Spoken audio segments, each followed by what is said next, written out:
Cloth കൊണ്ടുള്ള button punch ചെയ്യാൻ പറ്റിയ ഒരു അടിപൊളി മെഷീൻ കണ്ടാലോ? നമ്മുടെ ഡ്രസ്സിന് യൂസ്ഫുള്ളായ രീതിയിൽ നമുക്ക് ബട്ടൺ ഡിസൈൻ ചെയ്തെടുക്കാൻ പറ്റും. അതിന് ഇതുപോലെ കുഞ്ഞു കുഞ്ഞു ടൂൾസ് കിട്ടും.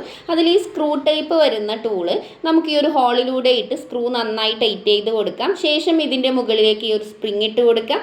പിന്നെ ഒരു റൗണ്ട് ഷേപ്പിൽ വരുന്ന ഈ ഒരു സംഭവം ഇട്ട് കൊടുക്കുക കേട്ടോ. ഇതിൻ്റെ ഒന്നും പേരെനിക്കറിയില്ല. ഈ റൗണ്ടിൻ്റെ ഉള്ളിലേക്ക് ഈ ചെറിയ വെയിറ്റ് വരുന്നത് ഇട്ട് കൊടുക്കുക കേട്ടോ.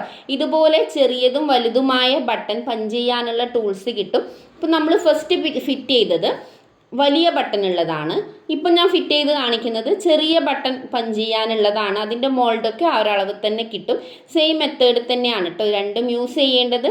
ഇനി നമുക്ക് ഇതുപോലെ മോൾഡ് എടുക്കാം. ഇത് വലിയ ബട്ടണുള്ള മോൾഡാണ്.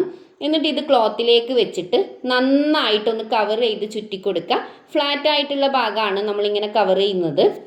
നേരിയ ക്ലോത്തൊക്കെ ആണെങ്കിൽ രണ്ടായി ഫോൾഡ് ചെയ്തിട്ട് ആ ഒരു മോൾഡിൽ ചുറ്റിയാൽ മതി കേട്ടോ. ബാലൻസ് ഉള്ള ക്ലോത്ത് കട്ട് ചെയ്യാം. എന്നിട്ട് നമുക്കിതിൻ്റെ മറ്റേ ഒരു സൈഡ് കൂടിയുണ്ട് ഈ ഹോള് വരുന്നത്. അത് ഈ ഒരു ഹോളിൻ്റെ ഉള്ളിലൂടെ ഇട്ട് കൊടുക്കുക.